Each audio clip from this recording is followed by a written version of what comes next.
Welcome back to the Y.E.S Fitness Functional Longevity Podcast, where we give you insight on how to get fit, feel younger, and live better.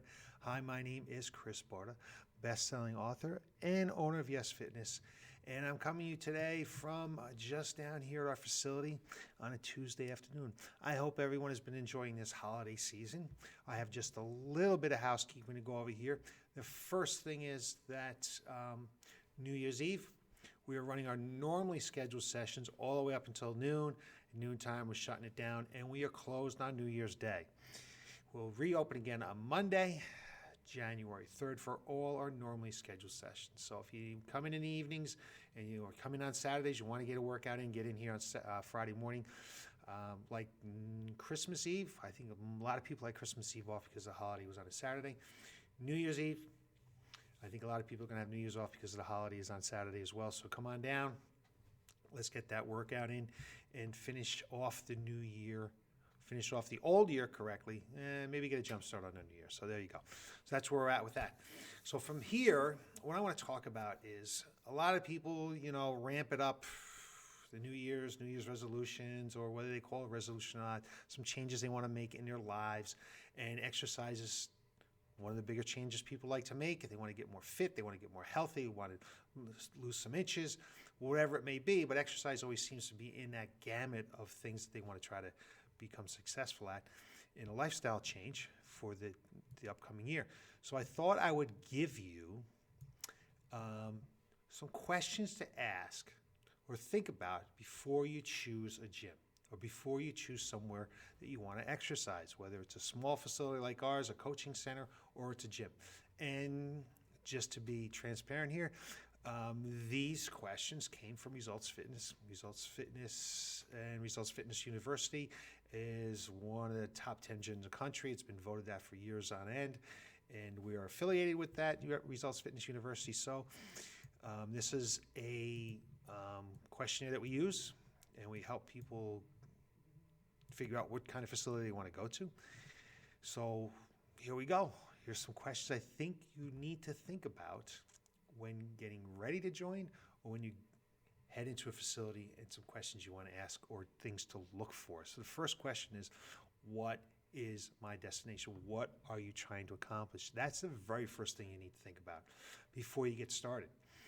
And you need to have this in your mind before you get there. But also when you get there and you start to talk to someone behind a counter, or someone giving you a tour, they need to ask this question of you. They need to know what you want to accomplish. And they really need to listen to your answer. If they're not doing this, okay, then they're not really there for you, and they're not going to be able to help you, support you, and do some of the other things we're going to talk about in a minute that's going to help you attain your goal. They need to really create a fitness map or a plan for you, and they can't design that plan for you if they don't know what you're trying to accomplish. How we handle it here is, let's figure out what your goals are, and then what we call reverse engineer it. We take a look at the big picture, and then we work our way backwards. So just for an example, I'm going to use some easy numbers so it's easy for me to figure out with the math in my head. Let's say you come through my door and you say, I want to lose 6 pounds in 6 months. Okay, that means we want in 6 months from now, June 30th, we want to be 6 pounds lighter. Whether that's 6 pounds of fat is what we're hoping for. We're going to talk about fat rather than just scale weight. So each month we want to lose a pound. That means we need to lose about 1/4 pound a week. What do I need to do today? What do I need to have you start to do today to be able to achieve that goal? It should create a map. If you're going to go from here to Washington, D.C., you need a map, right? You need to know where you're going to go and how you need to get there. So if they're not asking what your goal is, and they're really not listening, then how are they going to actually be able to give you a plan to achieve what you want to do? If you're just going to go there and jump on some machines and get on a treadmill, you've probably done it before, it didn't work, it's not going to work again. You can't repeat something and expect to get different results. So as you start to think about this, and if you approach them that you want to lose some fat, one thing, you want to have a target fat goal, okay? It doesn't want to be a weight loss goal. You want it to be a fat goal, because we know that the scale is just a measure of gravity. So let's define things more in body composition, losing body fat, what our waist is or our hips or thighs measurements, not just the number on the scale, because we know the number on the scale is just to measure gravity. Number two, if we're going to be talking about building muscle, we have to have some kind of body composition as well to make sure that we can show you, they can show you that you're increasing your muscle on your body. And for any goal, like, unless you're going to run a marathon or long distance stuff, I can't think of a goal where you shouldn't be doing some kind of strength training, especially if you come into a facility and you're over 40. So if they're not talking about strength training in some capacity, that's a red flag. You need to move on to the next gym on your list. Number three, hopefully we have a target health goal, not just that we want to look skinnier. We want to make sure that we're improving our health. And they should be talking to you about this as well. It shouldn't just be about that number on the scale. Red flag if they're not talking about it. Do you want to combat diabetes? Do you want to eliminate the signs of osteopenia, osteoporosis? Are we talking about stuff, you have some low back discomfort, you want to eliminate that? Those are all things that you should be talking about as far as your health goals. And the person you speak with on your tour in the facility should be talking about it with you as well. And finally, we want to take a look at a targeted emotional goal. So what that means is we want to take more of a holistic approach to this. Sure, I want to get stronger, I want to fit better in my clothes, but how do you want to feel? How is it that you want to feel, or how you'd like to feel? That's what we want to consider, because you can lose that and not feel the way you want to feel. So let's make sure that we have these four things worked out, and when we get into the facility, if it's a fat loss goal, we really know what we're going to want and determine it more by fat loss, not just weight loss, more about inches, body composition. Let's talk about some muscle mass. Let's talk about building some muscle and some strength. It helps with so many things in life. As you know, if you listen to me, I think it's the most important component of a fitness program. Let's talk about your health goals, and let's make sure we're talking about emotional goals. All these things need to be talked about, okay? Maybe you just need to boost your energy. So have an idea. And if you have these goals written down before you get into the facility, let's make sure that they're talking about it. Let's make sure they put that into your plan, that roadmap that we talked about. Because without a map, you're not going to get to where you want to go. Number two, what assessment do they use to identify your starting point? Because everyone that walks through my door is at a different level of fitness, not just a different level of fitness, but they have different health concerns and they move differently. Everyone moves differently, okay? The person who's sitting at their desk all day long is obviously going to move differently than the person who is out doing construction work, right? This makes sense. We believe the gold standard for doing assessments is a functional movement screen. Now, it's not the only tool out there, but let's make sure that whatever tool they're using, that is good. And how does it compare to a functional movement screen? But without a starting point, without knowing where you're going to start, how are they going to train you correctly? So what kind of assessment do they do? Okay? And what is this assessment going to tell them?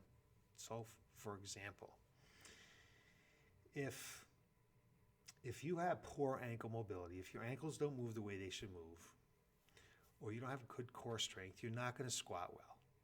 But if I'm just going to say, okay, let's go squat, without ever doing that kind of assessment, I'm going to hurt you. And you're not going to get good results. And you're probably going to stop working out. So this is a simple example of a screening, some kind of screening. Again, we like to use a functional movement screen to determine where you're at and where we need to start. Because some people, we start with a TRX squat or a ultimate sandbag press out squat, and other people squat well and we start right out of the gate with some type of goblet squat. So make sure that the assessment or the screening gives them a starting point for you. Number three, what is their system to draw the map to guarantee you get your destination? Do they have a map in place? Do they know, like, is this just going to be random? Walk in, let's do this workout. Let's do this workout. Well, I want to work on my arms, so let's do that today. Well, I want to work on my legs, so I'm going to do that today. That's not going to get you where you want to go. You need to have a system, some type of periodization model. Periodization is changing so that you get results. Because if you do the same thing over and over and over again, if there's not some kind of plan in place, again, you're not going to get to where you want to go. So just think about it. If you just start driving down the road and say, I want to get to Washington, D.C., and I say, well, I'm going to take a left, and now I feel like taking a right, so I'm going to take a right. Well, that road looks good, I'm going to take a left, and now that road's nice and straight, so I'm going to go that way. No, you need a plan. So have the plan in place, and it should be some kind of periodization where the change is made based upon science, okay? And make sure that each workout, okay, should include these types of things. They should include some kind of initial soft tissue quality improvement. Simpler, for example, some foam rolling. Let's break down the density of that tissue so the tissue move well. So think of your muscles as a shoelace. If there's a knot in that shoelace and you pull on that shoelace, what happens is the knot gets tighter. So that soft tissue gets rid of the trigger points. So the muscles will work better and move better when you go to exercise. We like to have some kind of ramping up. We call it ramp, range of motion, activation and movement prep, some type of warm-up. We do 12 to 15 exercises, not just some stretch. You don't just get on a treadmill and run or walk for 5 minutes and then let's start working out. No, it needs to be some very targeted movement patterns to help improve the way you move and to get the heart rate up and to turn the muscles on and excite the muscles so they work better when you go to work them. Obviously, there's some core work in it. You should have some elasticity and power development. Power is extremely important because that's what we lose as we age. We need to have some type of combination type workout in it, some strength training that include all 7 movement patterns: squat, lunge, bench, push, pull, twist, single leg stance. A little bit energy system development and some recovery work. So that, in a periodization plan, is going to be your map to get you where you want to go. Number 4, what are they doing to ensure that you are going to take the direct route to your goals, not the scenic route? What do we do to make sure that this is going to happen? Are all those basic movement patterns included? The lunge, the squat, the twisting, the push to pull, the single leg stance. Notice I don't talk about biceps and tricep curls. We talk about how the body actually moves. Is a plan in place that's going to ensure you're going to get to go to where you want to go? Are the movements and the exercise appropriate to your level of fitness? Listen to me say it all the time. More is not better. Okay? Less can be more. Keeping it simple can be the best thing for you. Everyone can't just walk out the door and do a back squat.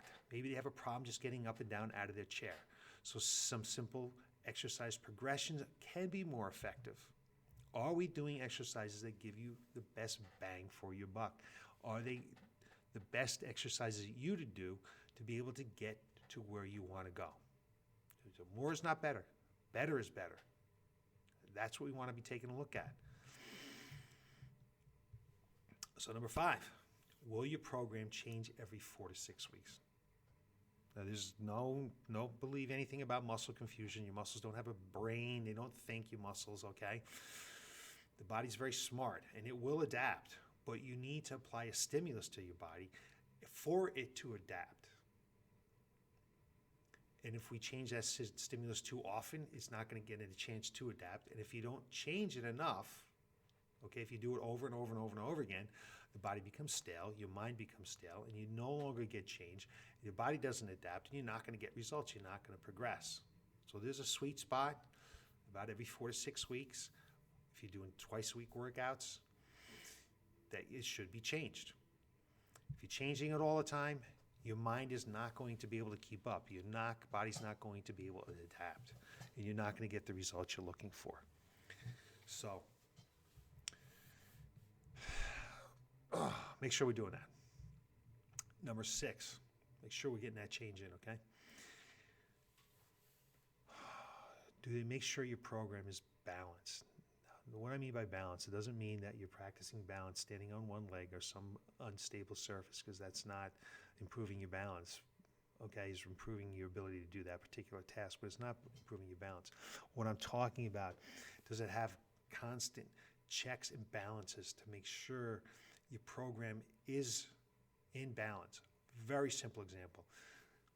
Guys love the chest. They go to the gym, they do a lot of chest press, bench, bench, bench, bench, bench. all of a sudden the chest gets larger, it gets tighter, the back muscles get weaker. We sit here all day long and we're hunched in, we're curled over like this. That's a very easy imbalance that can be created, okay? We're sitting, we're doing a lot of squat, working more the front of the body. Yes, it's multi-joint, but working more knee-dominant exercise and never working the posterior chain. We sit all day long, next thing you know, our hips our pelvis is anteriorly rotated, and we start to create some back problems from that imbalance. So the workout needs to be balanced. It needs to be thought out. And again, if we start at the beginning, if we have a plan in place, and we're taking a look at, we're doing all these different things, it will be in balance. And another thing to think about is, the place that you're going to, do they work together as a team? Do they have a team mindset? Because we want to make sure everyone in that facility is there to help you, not just the person you're working with. Are they concerned with the fact that you're getting the results that you're getting? Every single person in that team, the person behind the counter should be concerned with that, as well as the person you're working with. Whoever might be in that facility, they need to be knowing, hey, Jane, is there anything we can do to improve your workouts? Are you getting the results you're looking for? Have you been able to get in here as often as you want to get in here? Just a concerned effort, a whole effort from the full team to get you there. If you're working one-on-one with one person, okay, maybe you're not going to have that team environment. But if you go into a facility, it should be a team effort. And then finally, number 8, throughout your program, what types of things are you doing to tracking, or what do they need to do to make sure that you don't need a tune-up, okay? So do they track every workout? Do they write down how much weight you're using, how many reps, how many sets, how you're feeling, all this stuff? Do they ask you, how did you feel after your last workout? Do they ask you how you're feeling today before you start your workout?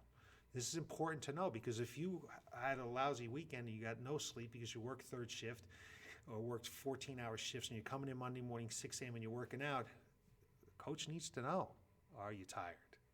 Or if maybe you twisted your ankle over the weekend. So they need to know this kind of stuff. And they need to keep track of everything so they know where we're moving. Because if we find out that we're not making the progress that we need to make, if we're not getting a little bit strong, if we're not doing a few more reps, whatever it might be, we need to change. Or what are we doing wrong? So we need to track that kind of stuff. Are they providing some kind of post-nutrition workout? Are they providing any kind of nutritional information? Because without nutrition, we're not changing your body. Do they ask you about your stress level? How about your sleep? Do they keep an eye on your body fat percentage? Do they take it once a month to see if we're making the changes that you want to make? Do they ask you your clothes fitting any better? They take a real concern, a real interest in your results. And do they have a method of tracking these things? Not just scale weight. All this stuff needs to be tracked. So there's all some things you really want to think about, because you don't want to just get back into the gym. I say, okay, I'm going to go join the gym again and try and get on that treadmill, that elliptical again, 45 minutes a day, right? There again, you're already setting yourself up if you're going to try to work out every single day of the week. I'm telling you right now not to train every single day of the week. Well, I'm going to get back on those machines. I'm going to go around that circuit. I'm going to be really serious this time and do it every single time. I can tell you, you're not going to get results, and you're probably not going to be able to maintain it. So question 1, what's your destination? What are you trying to accomplish? Why are you exercising? You need to be a clear vision of that. Write it down. Wherever you're going to go, are they going to assess where I'm starting at? Or are they just going to show me the machines and put me on the machines again? Because if they are, you're not going to get results. You may actually injure yourself. So we need to know exactly where you're starting to be able to start the map, start the journey, to know where we're going to progress from. And do they have a system to draw the map, to guarantee your destination? Do they have previous results that they can show you? 4, what are they going to do to ensure that you're going the direct route, not the scenic route? What kind of assurances do they have in place to make sure that that happens? Number 5, will your program change every 4 to 6 weeks? And will there be a reason for those changes? to make sure we're getting the right stimulus and the adaptations that we're looking for in the body. Number 6, do they make sure that your program is balanced, that we're not doing more than one and not enough of another thing, that it's all balanced and created the way it should be. Number 7, if you're in a facility, not just a one-on-one facility, do they work together as a team? And finally, number 8, throughout your program, what type of things are they tracking, or what would they need to, if you needed a tune-up, what will they do to help you just get a tune-up? So those are some things that you need to take a look at. I hope it's helpful in helping you determine a new facility to work at, or a change of a facility, or going back to your facility because you haven't been there, or even if you're at the facility now and you say, you know what, I listened to Chris and he had such some great ideas. What are we doing to make this happen? Because you're spending your hard-earned money and you're spending your time, and there's only so much time on this planet, right? So let's be as effective as we possibly can be. And let's make sure you're enjoying yourself, because exercise should be enjoyed. I have some clients here right now that just joined recently. We've had quite a few clients jump on board in December, which you would think is a little unusual, but they have. And they can't believe how much they enjoy it. They can't believe how much they look forward to coming to the gym. And they can't believe that they're able to do it, that they've been so successful in what they're doing. And that's just, makes us all feel good down here at Y.E.S Fitness. So if you have any questions, get a hold of me. And I hope you are successful in your journey, finding a facility that works for you. If you need any help with it, obviously give me a contact and I'll give you a hand with it, whether you come on board with us here or I give you a hand jumping on board somewhere else.